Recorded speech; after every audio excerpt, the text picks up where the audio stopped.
My name is Daisy Monroe. I'm 28 years old. I sat at the table for my 28th birthday, surrounded by polished silverware and the same fake smiles I'd seen my whole life. My parents, Daniel and Elaine, sat across from me. My sister, Lily, was right beside them, looking perfect as always. My grandfather, Arthur, stood up. He was the only one who ever really looked at me. He lifted his glass. "A toast to Daisy," he said, his voice proud. "I'm so happy to see the woman you've become.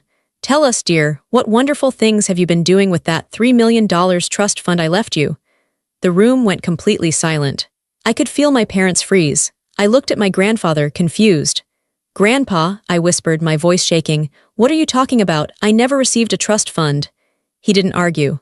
He just smiled sadly and dropped a thick stack of bank statements onto the center of the table. The sound was loud in the quiet room. I didn't know what was happening, but I knew one thing.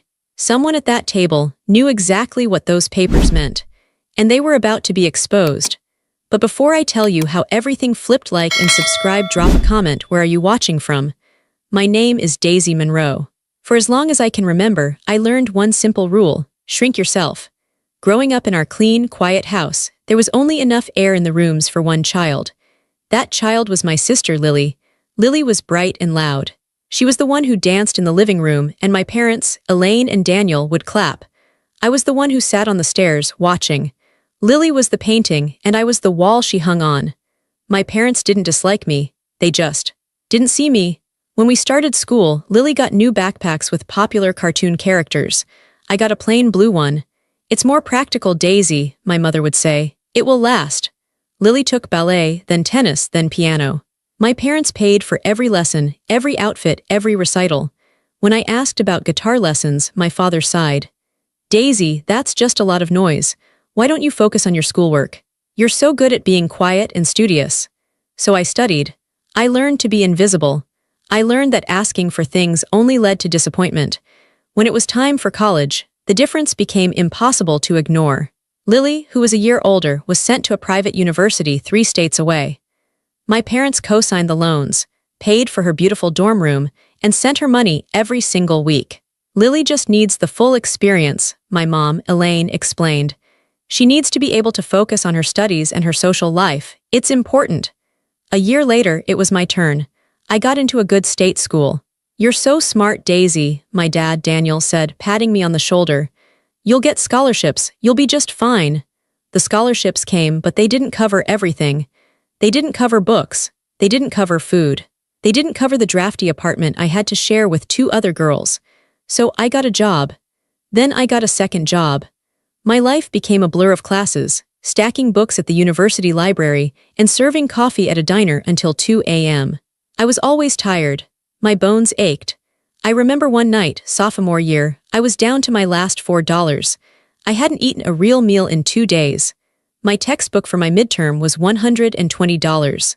I had to choose. I bought the book. I drank water for dinner. That same night, I saw a picture Lily posted online. She was at a fancy restaurant with her sorority sisters, holding up a glass of wine. My parents had commented on it. "Looks beautiful, honey. Have fun. We sent you a little extra for that dress you wanted." I sat on my cold apartment floor, my stomach cramping from hunger, and I just stared at the picture. I didn't feel angry. I just felt empty. I felt stupid. What is wrong with me? I thought. Why is it so easy for her and so hard for me? I tried to talk to my mom about it. I called her one afternoon, my hands shaking because I hated asking for help. "Mom," I started, I'm really struggling. My job at the diner cut my hours and I'm not sure I can make rent this month." There was a long, heavy sigh on the other end of the line. "Daisy, you're 20 years old. You have to learn to budget. We can't just bail you out every time you mismanage your money. This is what building character is all about. Your father and I had to work for everything we had." I flinched. "I am working. I have 2 jobs. You're just being too sensitive," she cut me off. Her voice was sharp, disappointed. "You always do this. You get overwhelmed and you think the world is ending. Lily never calls us with these problems. You need to learn to stand on your own 2 feet." I hung up the phone. I felt ashamed. She was right. I was too sensitive. I was weak. Lily was strong. I needed to be more like Lily. So I found a 3rd job, tutoring freshmen. I stopped sleeping more than 4 hours a night. I ate instant noodles and told myself it was fine. I bought a car for $500 so I could get to my tutoring job. It was a 15-year-old rust bucket. The heater was broken and the engine made a terrible sound. But it was mine. I had paid for it. I was building character. I was standing on my own 2 feet. I kept going to family events. I smiled at birthdays. I brought side dishes to Thanksgiving. I listened to my parents praise Lily for her great new internship, which my dad had gotten for her. I listened to them talk about the new furniture they bought for Lily's apartment. And every time, I just shrank a little more. I made myself smaller. I told myself that their love was a limited resource and Lily just happened to need all of it. I told myself I was fine. I was a very, very good liar. The years after college were just more of the same. The only difference was that the stakes were higher. I finished school with decent grades and a mountain of student debt. I moved into a tiny, rundown studio apartment. I found a job as an administrative assistant at a small company. It didn't pay much, but it paid the bills. Mostly. The flashbacks, when I look back now, are so sharp they still cut. The first one was about rent. My roommate in college had been flaky, but my first adult roommate was worse. She left in the middle of the night, sticking me with the entire $1,400 rent. I was short $700. I was 23. I was terrified of being evicted. I called my dad Daniel. My voice was small. Dad, I'm in a terrible bind. My roommate left. I'm $700 short for rent. I get paid next week, but it's due on the 1st. Can you please just lend it to me? I will pay you back on Friday, I promise. I could hear him sigh, that same sound of deep disappointment. Daisy, Daisy, Daisy, when are you going to learn? This is what I'm talking about. You can't rely on other people, you have to have an emergency fund. What if we weren't here? You'd be on the street. This is just poor planning. It wasn't my fault, I said, my voice rising. I hated how desperate I sounded. She just left. It's your name on the lease, he said, his voice hard. It's your responsibility. A loan? No, we're not a bank, Daisy. You need to figure this out. This is the real world. He hung up. I sat on my floor and cried for an hour. Then I dried my tears, found my nicest blouse, and took it to a pawn shop. I pawned my grandmother's locket. I got $150. I sold my textbooks back to the college store. I took an advance on my paycheck, which my boss warned me was a one-time thing. I made the rent. I ate peanut butter sandwiches for 2 weeks. 2 days later, I was on the phone with my mom, a forced Sunday call. She was talking about Lily. Oh, it's so exciting, Elaine said, her voice bright. Lily found the most wonderful apartment in New York. It's a little small, but the location is perfect. Your father and I are just going to fund it for the first year so she can focus on her art. I held the phone. I couldn't breathe. Fund it? Yes, just pay her rent and utilities. You know how expensive New York is. She's so brave to follow her dream. We just want to make sure she's safe and comfortable. I said nothing. The blood was pounding in my ears. Daisy, are you there? She asked. I'm here, Mom, I said. My voice was flat. That's great for Lily. Then there was the car breakdown. I was still driving that $500 rust bucket. I was on the highway, driving home from work in the pouring rain. It was dark. The car made a loud thunk. Then a terrible grinding sound, then nothing. Smoke started pouring from the hood. I steered it to the shoulder, my heart trying to beat its way out of my chest. Cars were flying past me, soaking me in spray. I called my parents, sobbing. I'm on the highway, the car, it's broken, it's smoking. I don't know what to do, can you come get me? Oh, for heaven's sake, Daisy, my mom snapped. You in that car, we told you this would happen. This is exactly what happens when you buy cheap things. We're an hour away, we're in the middle of dinner, call a tow truck. I don't think I have enough money for a tow truck, I whispered. They're so expensive. Then I guess you'd better figure something out, she said, and the line went dead. I sat there in the cold and the dark for 20 minutes. I was completely, utterly alone. They hadn't even asked if I was safe. Finally, I made the only call I could. Grandpa, I said, my voice breaking. Daisy, where are you? You sound awful. I'm on the side of the 95, my car, it broke down, it's raining. I'm on my way, he said, no questions. No blame, put your hazard lights on, lock your doors, I'll be there in 20 minutes. He was there in 15. He drove me home, paid the tow truck driver, and made me a cup of tea. He didn't say a word about my parents. He just sat with me while I shivered. You work hard, Daisy, he said, his voice quiet. You work too hard. He was the only one who saw me. I kept going to family events. I kept trying. I thought if I just showed up enough, If I was just quiet enough and easy enough, maybe something would change. I would show up for Christmas late, because I had to work the holiday shift at my second job as a receptionist. I'd walk in, smelling like office coffee, and no one would even look up. "You're late," my mother would say, handing me a plate of cold food. "We already ate." I'd sit at the table, listening to Lily tell a story about her ski trip. My father would be laughing, hanging on her every word. I was there, but I wasn't. I was just a ghost at their table. But I never missed a dinner. I never missed a holiday. I kept hoping that one day they would finally see me. That day never came. The car ride home from my 28th birthday dinner was silent, but it was a loud silence. It was the loudest silence I had ever known. My parents sat in the front seat, stiff as boards. I sat in the back. The stack of bank statements my grandfather had dropped on the table was sitting on the console. Neither of my parents had touched it. I was numb. $3 million. Trust fund. The words just bounced around in my head. They didn't make sense.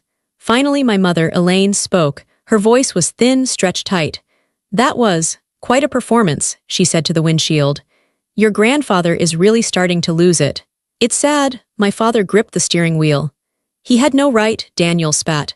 "No right at all to say that, in public, to embarrass us." "To embarrass you," he said, looking at me in the rearview mirror. They weren't denying it. They were just angry he had said it. A small, cold feeling started in my stomach. "Is he confused, Mom?" I asked. My voice was quiet. "Is there a trust fund?" My mother turned around. Her face was a mask of anger. "Don't be ridiculous, Daisy. Of course not. A $3 million trust fund. Do we look like people who have that kind of money? You know our finances. We've worked for everything we have." The lie was so fast, so sharp. "He's just an old man," my father said. "He's trying to cause trouble. Forget about it. We're going to forget about it." But I couldn't forget. I couldn't forget the look on my grandfather's face. It wasn't confusion. It was victory. And I couldn't forget the papers. We got to my apartment. I got out of the car. "We'll talk tomorrow, Daisy," my mom said. It wasn't a request, it was an order. "We're a family. We'll handle your grandfather's episode together." I just nodded and went inside. I didn't sleep. I sat on my sofa in the dark. The numbers didn't add up. If there was no trust fund, why did Grandpa have bank statements? If there was no trust fund, why did my parents look so terrified? $3 million. I thought about my $500 car. I thought about the $700 rent I couldn't pay. I thought about the nights I ate instant noodles and told myself I was building character. My phone rang at 1 a.m. It was Grandpa Arthur. "Daisy," his voice was clear and strong, not confused at all. "Grandpa," I whispered. "What is going on?" "My parents, they said you were confused." There was a long pause. "No, Daisy," he said, and his voice was hard like cold steel. "I am not confused. I've suspected something for months. I needed to see their faces when I said it. Now I know." "Know what? I need you to come to my office tomorrow morning," he said. 10 a.m. at the old building downtown. Okay. Should I tell Mom and Dad? "No," he said, his voice sharp. "Do not tell your parents. Do not tell Lily. Do not tell anyone. Just come and come alone." He hung up. The panic set in. My body was shaking. Part of me, the part that had been trained for 28 years, was screaming, "This is wrong. You are causing trouble. You are hurting the family." My phone buzzed. A text from my mom. "We need to talk. Now. Your grandfather is trying to drive a wedge between us." Another one, my dad. "Answer your phone, Daisy. We are a united front. Don't let him poison you." Another one. Lily. "Hey, that was super weird tonight. Mom is losing her mind." What's going on? They were panicking. They were closing ranks. And for the first time in my entire life, I was on the outside. I did something I had never done before. I turned my phone off. The next morning, I felt sick. I walked to his office building. Every step felt like I was walking through wet cement. I was betraying them. I was the bad daughter, but I kept walking. I kept thinking about the rain on the highway.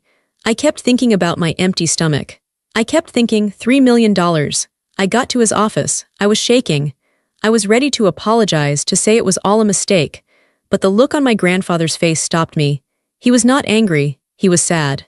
"Grandpa," I started. "Daisy," he said, "I'm so sorry." And that's when I knew my life was about to break in two.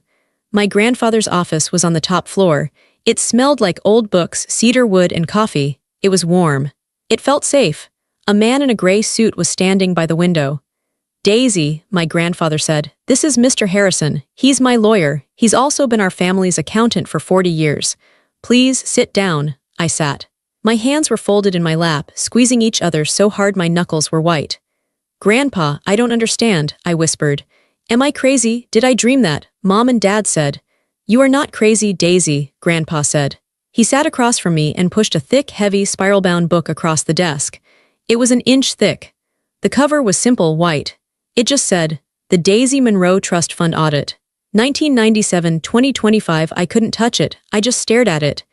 It was real, I said. It wasn't a question. Yes, Grandpa said, his voice full of sorrow. Your grandmother and I set it up for you the year you were born. We put $3 million into it. It was meant to be yours and yours alone. You were supposed to get full access on your 18th birthday. 18. The word hit me like a stone. On my 18th birthday, I was working a double shift at the diner to save up for my first community college textbook. My parents had given me a card with $20 in it. I was 18, I said, my voice hollow.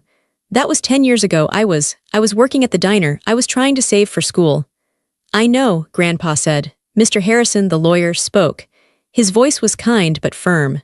Daisy, your parents, Daniel and Elaine, were named as the trustees. Their job was to manage the money for you until you turned 18. On that day, their legal authority over the account was supposed to end. They were required to hand it all over to you. He paused, and the silence in the room was heavy. They didn't, he said. Instead, they kept the account hidden from you, and they started spending it. He opened the thick book.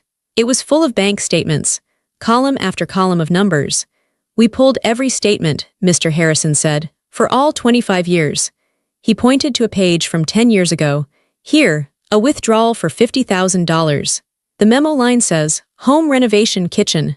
I remembered that kitchen, the new granite countertops, the stainless steel appliances. My mother had been so proud. She told everyone they had saved for a decade to get it. They used my money, Mr. Harrison turned the page. And here, recurring payments starting 8 years ago. Lily Monroe University tuition. Lily Monroe sorority dues. Lily Monroe NYC apartment lease. I stopped breathing. The $700 for my rent. My dad's voice. We're not a bank, Daisy. They told me, I whispered. They told me they couldn't help me with my rent. They had my money. And they were using my money to pay for Lily's apartment. Yes, Mr. Harrison said. He turned the page again and again. They paid off their entire mortgage with this trust, Daisy. $300,000. Vacations. Here's $15,000 for a trip to Italy. A new car, $45,000. Luxury purchases, a Rolex watch for your father, a diamond necklace for your mother. It went on, page after page. My entire life, all my struggles laid out next to their spending. I felt sick, I felt cold. How? I whispered. How could they sign the papers? Mr. Harrison turned to the last page of a statement. He pointed to the bottom. 2 signatures were required for every single withdrawal, he said. There they were, in clear black ink. Elaine Monroe, Daniel Monroe, on every page, every theft, every vacation. Every time they told me no. It all crashed down on me, all the shame, all the guilt, all the years I spent thinking I was the problem, that I was weak, that I was too sensitive. It was all a lie. I didn't struggle by accident, I said, the words coming out of my mouth before I could stop them. I looked at my grandfather. His eyes were closed. I didn't build character, I said, my voice getting stronger. I wasn't weak. I struggled because they made me struggle. They stole from me, every single day. They watched me skip meals. They let me drive a car that almost killed me. They let me cry and beg for help, and they told me I was pathetic, while they were spending my money. I put my hand on the audit. It was cold and hard. They are thieves, I said. My parents are thieves. The silence in my grandfather's cedar-scented office was a living thing. It was heavier than the thick audit book sitting on the desk between us. I had been sitting there for what felt like an hour, just staring at one line item from the audit. April 22, 2017. Withdrawal $1,200. Memo, Lily Salon and Spa Package. My mind flashed back, not as a vague memory, but with the sharp, cold clarity of a trauma. I was 23. I was on the side of the Iminus 95. The rain was so heavy it felt solid, and the sound of the trucks roaring past was like a physical blow. I was soaked. My hands were so cold I couldn't feel them. I was sobbing into my cheap, dying cell phone. "Mom, please," I had begged. "It's so dark, I'm scared, can you just come get me?" Her voice had been so cold, so annoyed. "Oh, for heaven's sake, Daisy, you and that car. We told you this would happen. This is exactly what happens when you buy cheap things. We're an hour away, we're in the middle of dinner, call a tow truck." I don't think I have enough money for a tow truck," I'd whispered. "They're so expensive." "Then I guess you'd better figure something out," she'd snapped and hung up. I sat there in the dark, in the cold, utterly alone. I had genuinely believed in that moment that I was worthless, that I was a burden, that my own mother would not drive an hour to save me. And now, looking at this piece of paper, I knew why. She was busy. She was busy finalizing the payment for my sister to get a massage and a facial. "A spa day," I whispered. My voice was hoarse. I couldn't seem to get enough air into my lungs. "She left me on the side of the road, for a spa day." My grandfather's face was a mask of grief. He reached across the desk, but he didn't touch me. He knew I was somewhere else. "Daisy," he said, his voice thick with a pain that mirrored my own.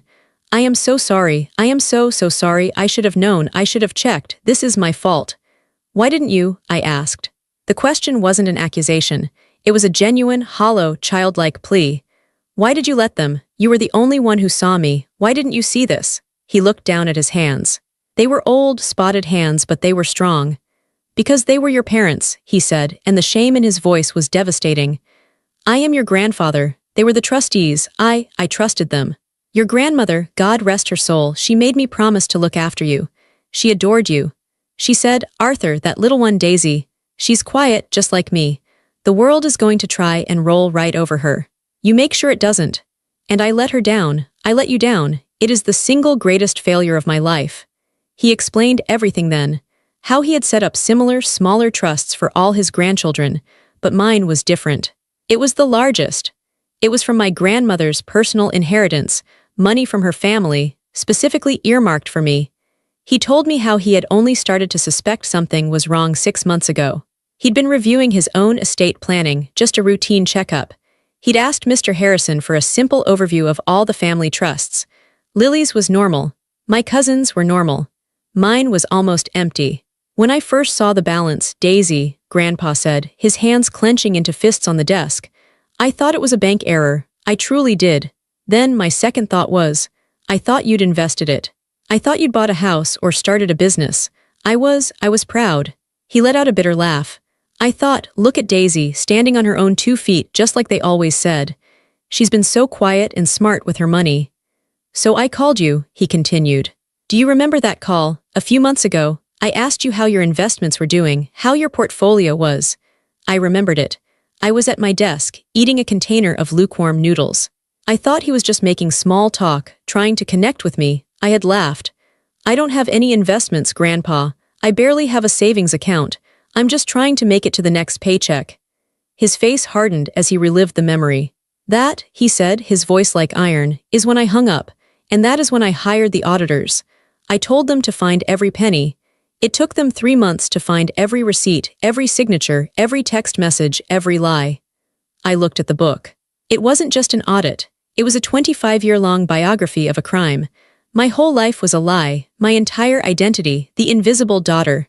The sensitive one, the poor planner, the girl who just wasn't as strong as Lily.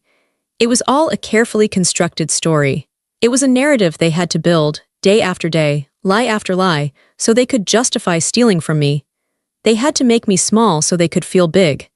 They had to make me weak so I would never have the strength to question them. They had to make me feel worthless so I would never, ever believe I was worth $3 million. It wasn't just neglect. It was an act of profound, meticulous psychological cruelty. "What do we do?" I finally asked. My voice was hoarse. My throat felt raw. Grandpa leaned forward. His eyes were clear, the grief replaced by a cold resolve. "That is entirely up to you, Daisy. This is your life.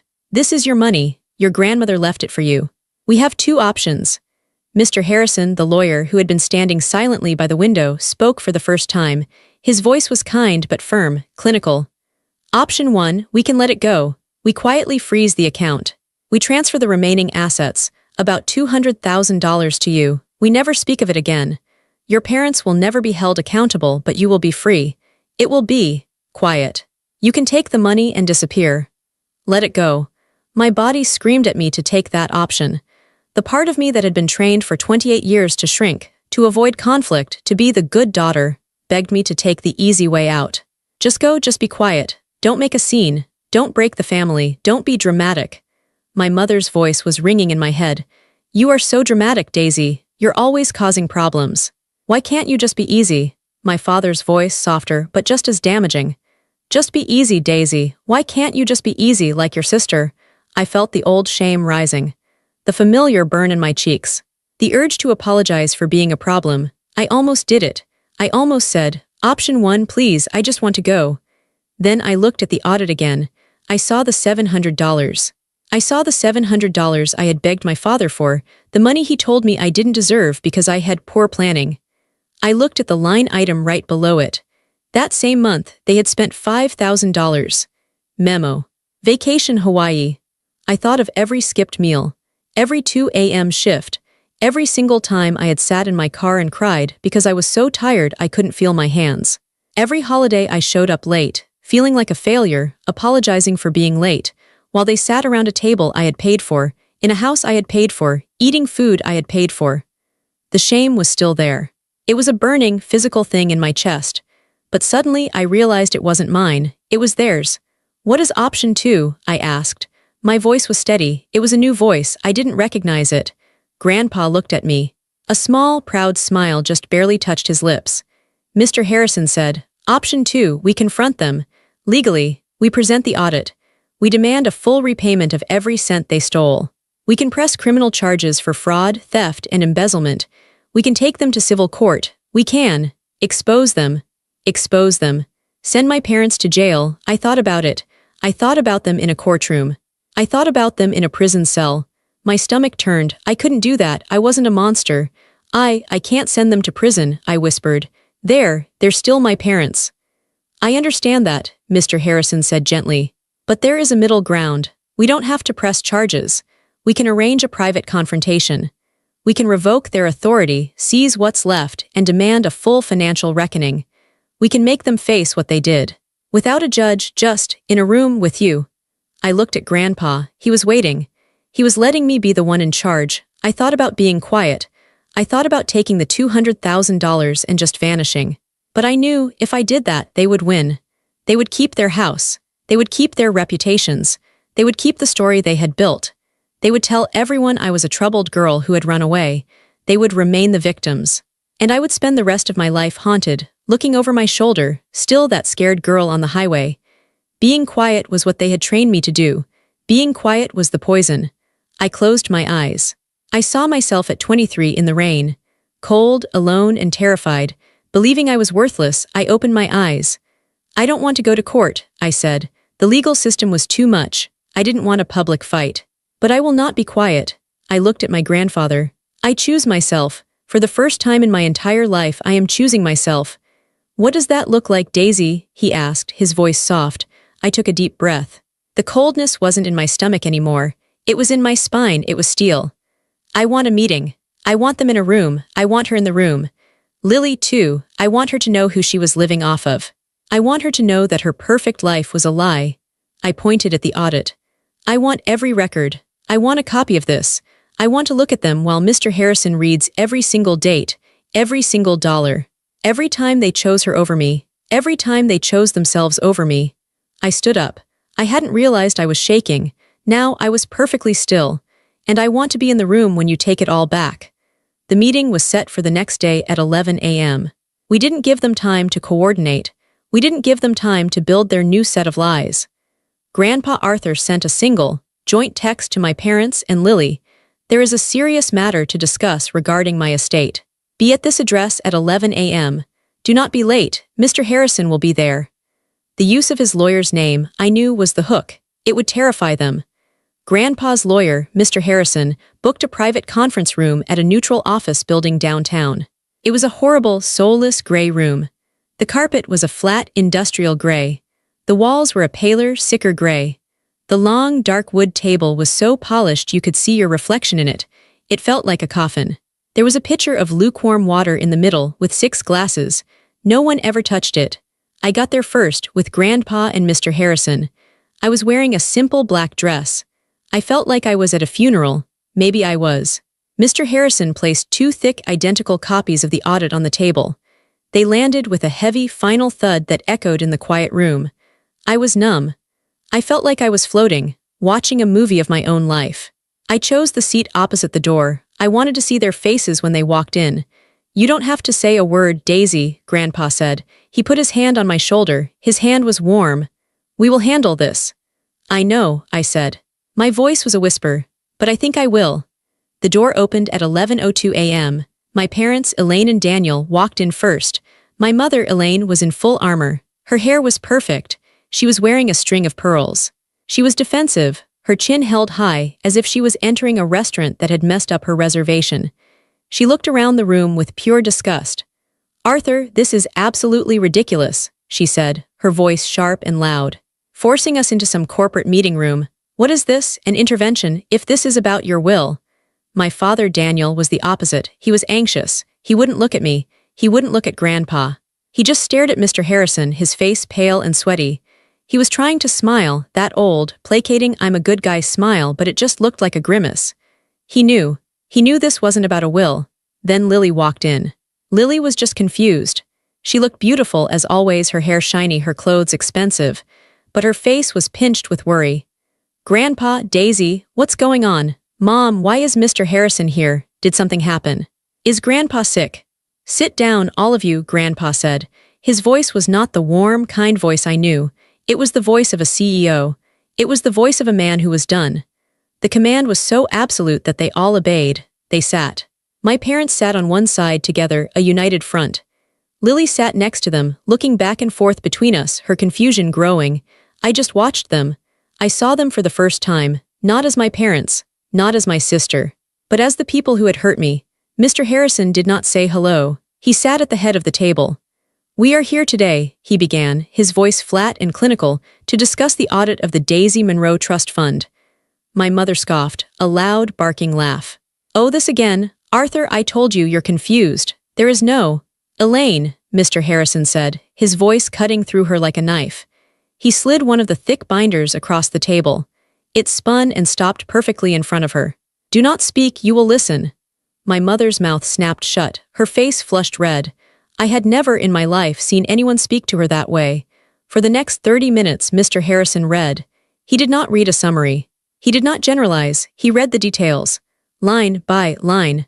"On June 10, 2008, he said, his voice a relentless monotone, a withdrawal of $50,000. Memo, kitchen renovation. Signed, Elaine Monroe and Daniel Monroe." My mother flinched as if she'd been struck. My father sank lower in his chair, his eyes fixed on the table. "On September 1, 2012, he continued, a transfer of $3,500. Memo, Lily Monroe, sorority dues. Signed, Elaine Monroe and Daniel Monroe." Lily's head whipped around. "What, Mom? What is he talking about? You told me you and Dad paid for that." "He's lying," Elaine snapped, her eyes wide and panicked. This is context. He's taking things out of context. It's complicated." "I am not," Mr. Harrison said. He turned a page. "On October 14, 2015, a withdrawal of $45,000. Memo. New vehicle, Daniel Monroe. Signed, Elaine Monroe and Daniel Monroe." My father, who had been silent, finally spoke. It was a family car," he mumbled, his voice desperate. "It was for family expenses. We all used it." "Did you all use?" Mr. Harrison said, not looking up from the page. "The $12,000 withdrawn on April 22, 2017. Memo, Rolex watch D. Monroe." My father's face went from white to a sickly green. Lily was starting to understand. Her eyes were wide. She was looking at the audit, then at our parents, then at me. "Mom," she whispered, her voice trembling. "My apartment. My New York apartment. You said you saved for that. You said it was a gift." "We did, honey," Elaine said, reaching for her hand. It was from all of us. It was family money." "No," I said. It was the first time I had spoken. My voice was not loud, but it cut through the room like a razor. Everyone looked at me. I slid my own copy of the audit across the table toward Lily. "Page 78, I said. "It's all there, Lily. Every rent check, every utility bill, for 3 years. It was all from my trust fund." Lily pulled her hand away from our mother as if she had been burned. She looked at the page, and I watched my sister's face crumble. I watched her realize that her perfect, beautiful, talented life had been bought and paid for with my stolen one. She started to cry, silent, horrified tears, her hand over her mouth. "You!" my mother shrieked, pointing at me. The mask was gone. The pearls and the perfect hair meant nothing. Her face was twisted in pure, ugly rage. "You did this. You are tearing this family apart, after everything we've done for you." "What have you done for me?" I asked. My voice was calm. It was so calm it scared me. "What exactly have you ever done for me?" "We raised you," she yelled. "We gave you a home. This is just paperwork. This is a misunderstanding. It was family money. It was for the family. We were managing it. We were protecting it." "You were stealing," Grandpa said, his voice a low growl. "It was context," my father pleaded, finally looking at Grandpa, his eyes begging. "Arthur, you have to understand the context. Daisy she was always so difficult. She was a hard child. She didn't need the things Lily needed. She's an artist. She's sensitive. She needed support. We were just balancing things out." "Balancing things," I said. I stood up. I couldn't sit anymore. The numbness was gone, replaced by a cold, clear fire. "Balancing things," I repeated, walking to the end of the table. "Okay. Let's talk about context, Dad." I looked him right in the eye. He flinched. "I was 23. My roommate left. I was $700 short on my rent. I called you. I begged you for a loan. I told you I would be evicted. I told you I was scared. Do you remember what you told me?" He stared at me, his mouth open, speechless. "You told me I had poor planning. You told me you weren't a bank. You told me I was irresponsible. You told me to learn to stand on my own 2 feet. You hung up on me." I pointed to the audit. "That same week, you two were in Hawaii, on my money. You spent $5,000 on hotels and dinners. But you couldn't lend me $700 of my own money to keep me from being homeless." My mother started to speak. "Daisy, that's not fair. You don't know the pressure we were under." "I'm not done," I said, and my voice was so cold it silenced her. "The car breakdown. I was on the highway, in the pouring rain. I called you, Mom. I was terrified. I thought I was going to be hit by a truck. You told me I was being dramatic. You told me I was irresponsible for buying a cheap car. You told me to call a tow truck. You hung up." I looked at her, my face hard. "You know what I found out yesterday? The very next day, you used my money to buy Lily a $1,200 spa package. While I was at home, shivering, trying to figure out how to pay the tow truck bill that Grandpa had to cover for me." Lily let out a sob. "Oh God, Daisy, I didn't know. I didn't know." My mother's face was white. "You didn't just steal my money," I said, my voice shaking now, not with weakness but with 28 years of suppressed rage. "You let me suffer. You watched me struggle. You watched me skip meals and work 3 jobs. You watched me cry. You made me feel like I was crazy. You made me feel like I was worthless. You made me feel like I was nothing." I leaned across the table, my hands flat on the polished wood. "When I begged you for help, you made me feel ashamed, while you were using my money to pay for your vacations. You stole my life from me, and you sat there and watched me starve." The room was silent. There was no defense. There was no excuse. There was only the truth hanging in the air like poison. My father put his head in his hands and started to make a horrible, quiet, weeping sound. My mother just stared at me, and in her eyes I saw it.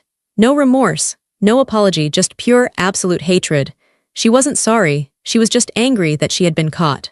The silence in that gray room was absolute. It stretched for a full minute. The only sound was Lily's quiet, broken sobbing into her hands, and the awful, keening sound my father was making. My mother, Elaine, just stared at me. Her face was a frozen mask of hatred. Grandpa Arthur stood up. He had been sitting as the judge, the silent witness. Now he was the executioner. "Elaine, Daniel," he said. His voice was final. It was the voice that had built an empire. "Your authority as trustees of the Daisy Monroe Trust Fund and any and all of my family's financial accounts is revoked. Effective immediately."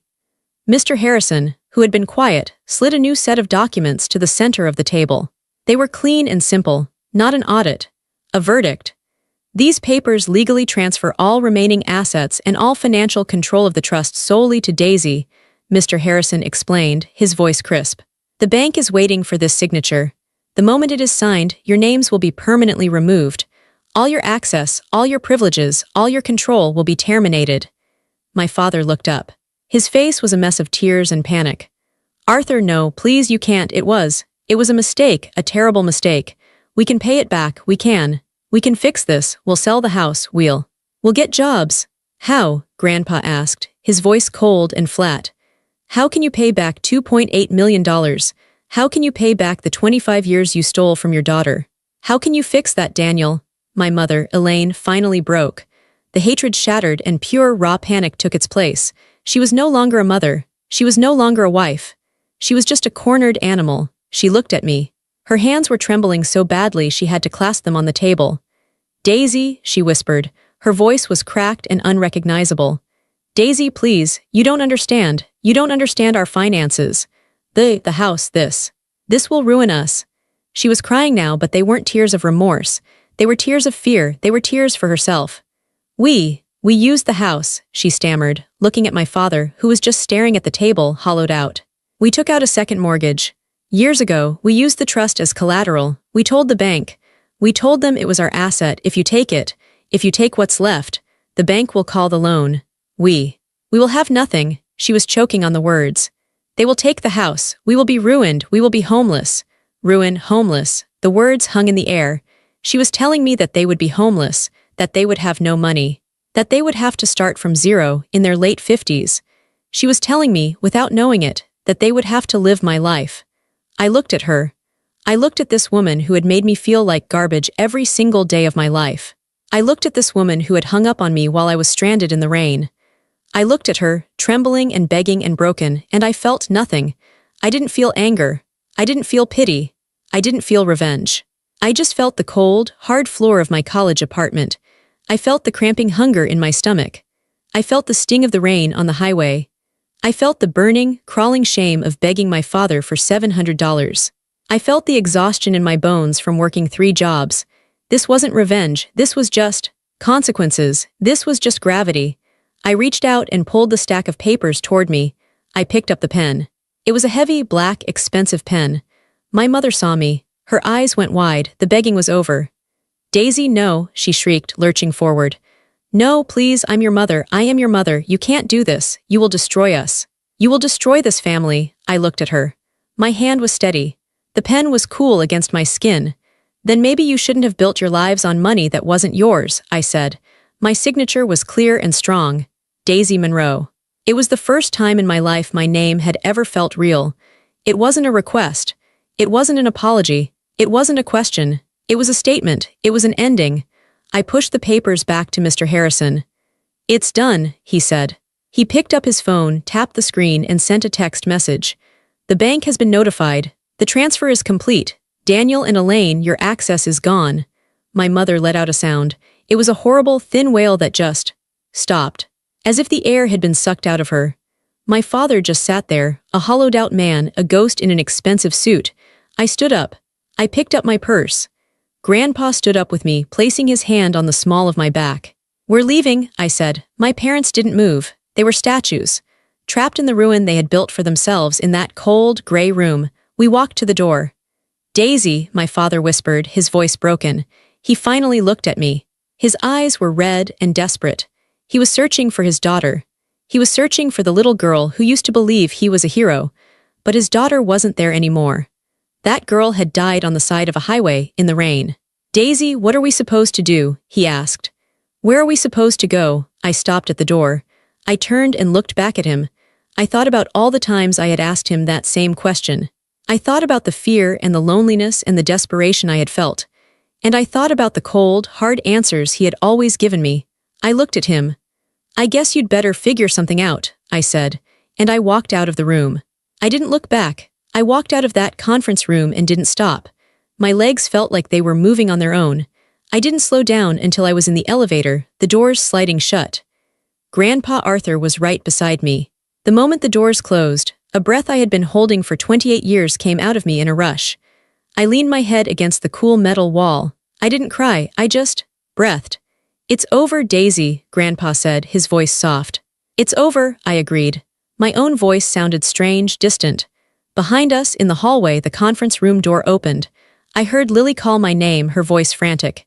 Daisy, wait, please. Wait, I turned, holding the elevator door.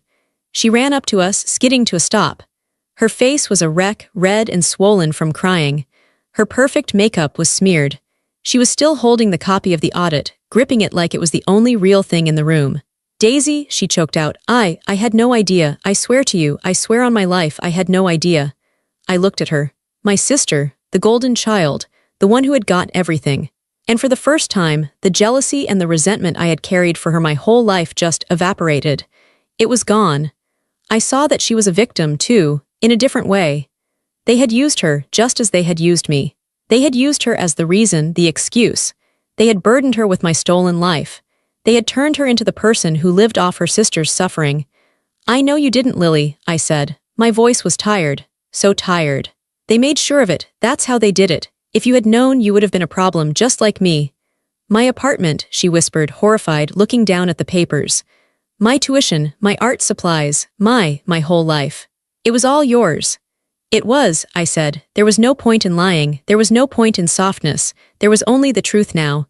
What are you going to do? She asked. She was looking at me, but I knew she was also asking about our parents. Asking if she was now responsible for them. I'm going to live, I said. I'm going to live my life. The one I was supposed to have. She just nodded, fresh tears rolling down her face. I'm so sorry, Daisy. I'm so sorry. What do I do? That's up to you, Lily, I said. You have to choose your own life now. Just like me. It was the first real apology I had ever gotten from anyone in my family. Me too, Lily, I said. And I meant it. I was sorry for her. Sorry for the lies she had lived. Sorry for the horrible choice she now had to make, to stand by the parents who had lied to her or to walk away, alone. I got in the elevator with my grandfather. The doors closed, leaving her alone in the gray hallway. The next few weeks were a blur. The money appeared in a new bank account. The remaining $200,000 from the trust, plus another $500,000 that Grandpa Arthur and Mr. Harrison had managed to seize from their other investment accounts. They were, as my mother had screamed, ruined. The house was put up for sale by the bank. It was gone. I got one email from my mother. It was sent from a public library computer. It was 3 pages long. It was not an apology. It was pure, distilled hatred. It called me a cold, ungrateful monster. It said I had murdered my family. It said I would burn for what I had done. I read the email. I read every word. And then I deleted it. I created a filter to send any email from her, or my father, or any new account they might create directly to the trash. I blocked her number. I blocked my father's number. I blocked Lily's number too. I needed total, complete silence. I quit my job. I gave my 2 weeks' notice. My boss was sad to see me go. He said I was his most reliable employee. I quit my second job. I sold my rusty car for $300 to a scrap yard. I packed 2 suitcases. I left my cheap furniture on the curb, and I moved. I bought a one-way ticket to Seattle. I had never been. It was as far away as I could get while still being in the same country. I didn't know anyone there. I had no history there. I bought a small condo. I paid cash. It wasn't a $3 million mansion. It was a small, one-bedroom place on a high floor with a big window that looked out at the water. It was quiet. It was safe. And it was all mine. I spent the first month just being. I woke up without an alarm clock. I had been woken up by alarms set for 4 a.m. or 5 a.m. for 10 years. The first time I woke up naturally, with the sun on my face, I cried. I made coffee and sat by my window. I watched the boats on the water. I bought a new car, a simple, safe, reliable one. I drove to the grocery store and I bought real food. Steak, fresh vegetables, good cheese. I learned how to cook. I had lived on instant noodles and peanut butter for a decade. The first real meal I cooked for myself felt like a miracle. I went for walks. I bought a real winter coat, one that was warm and waterproof. I read books. I slept. For the first time in my adult life, I wasn't in a constant, thrumming state of panic. I wasn't worried about rent. I wasn't worried about my car breaking down. I wasn't struggling. I was just living. A few months later, Grandpa Arthur came to visit. He walked into my small, clean condo. He looked around. I had furniture, a real sofa, a comfortable bed, a painting of the ocean on the wall. He smiled. "This is nice, Daisy," he said. "This is very, very nice." I made him a cup of tea. We sat on my small balcony. It was a little cold, but the air was fresh. We didn't talk about my parents. We didn't talk about the money. We talked about the weather. We talked about a book I was reading. He told me a story about my grandmother, one I had never heard, about a time she had stood up to his father. She was a quiet one, he said, but she was steel all the way through. Just like you. When he was leaving, he stood at the door. He hugged me. It was a real hug, strong and solid. "You look well, child," he said, his voice proud. "You look at peace." "I feel quiet, Grandpa," I told him. "My mind, it's quiet." He nodded, his eyes shining. "This is it. This is the life you always deserved. Your grandmother would be so proud." After he left, I stood by my window. I thought about my parents. I wondered where they were. I assumed they were living with Lily or in some small, cheap apartment. Ruined. I realized I didn't care. I didn't hate them. I didn't love them. I didn't wish them well. I didn't wish them ill. I just didn't think about them. They were a radio station I had finally turned off. The static was gone. They were waiting for me to call. They were waiting for me to feel guilty. They were waiting for me to come and save them, to be the good daughter again, to fix the mess they had made. But I was done. I found peace.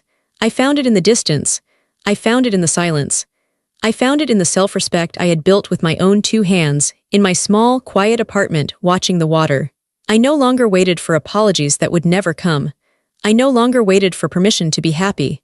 I was finally, simply Daisy. I'm telling you my story, not because I want your pity. I've had enough of that to last a lifetime. I'm telling it because I spent 28 years of my life believing I was the problem. My own family, the people who were supposed to protect me, spent my entire life teaching me that my voice didn't matter. They spent every day, in 1,000 small ways, telling me I was worthless. They taught me that family meant being quiet. It meant swallowing your own pain so you didn't inconvenience anyone else. It meant shrinking yourself so someone else could be big. It meant setting yourself on fire to keep them warm. It took a 25-year audit of betrayal for me to learn the truth. The truth is, family is not an excuse for abuse. It is not a free pass for cruelty. It is not a justification for theft. Family is a word that is supposed to mean safety. It is supposed to mean protection. And the moment it stops meaning that, it is just a word. The people who hurt me, they had a whole vocabulary for me. They called me too sensitive. They called me dramatic. They called me weak. They said I was difficult. They said I had poor planning. I want you to listen to me. Those words, they are tools. They are weapons. They are the words abusers use to gaslight you. They are the words they use to make you feel crazy for reacting to the pain they are causing. They needed me to be the bad guy so they could feel like the good guys. They needed me to be the failure so they could feel like the success. They needed me to be the problem so they could keep stealing the solution. The hardest part of this whole journey wasn't the confrontation. It wasn't the lawyers or the bank statements. The hardest part was the 24 hours before the confrontation. It was sitting in my apartment, staring at the phone, as the texts from my mother and father and sister came pouring in, begging me, demanding I call them, telling me I was being manipulated by my grandfather. The hardest part was turning that phone off. It was the choice to betray the only family I had, in order to be loyal to the only person I had ever truly neglected, myself. My healing didn't start when the money hit my account. It started when I said no more. It started when I stopped shrinking. Rebuilding myself wasn't easy. It's still not easy. It's not a straight line. There are days when I check my bank account and I feel a jolt of panic, expecting it to be empty. There are days when I hear a phone ring and I flinch, expecting it to be my mother, somehow finding a new number to scream at me. There are days when I feel guilty for being happy. The scars are still there. The memories are still there. But the shame is gone. I finally gave the shame back to the people who earned it. My new life isn't loud. It's not about revenge or mansions or fancy cars. It's about silence. It's about respect. It's about being able to wake up in the morning and feel safe. It's about being able to eat a meal without worrying where the next one will come from. It's about being able to look in the mirror and not hate the person I see. I learned that boundaries are not an attack. They are an act of self-preservation. I learned that no is a complete sentence and you never have to justify it. And I learned, in the hardest way possible, that you cannot wait for the people who broke you to be the ones to come and fix you. You have to save yourself. You have to be your own hero. So now I'm speaking directly to you, to the person out there who feels invisible, to the person who has been told they are too much or not enough. If you've ever had to rebuild yourself after betrayal, even from the people who should have protected you, tell me where you're listening from. Tell me one thing you are doing today to choose yourself. Your boundaries matter. Your story matters. Your truth matters. Hit subscribe for more stories like this, because some truths deserve to be heard.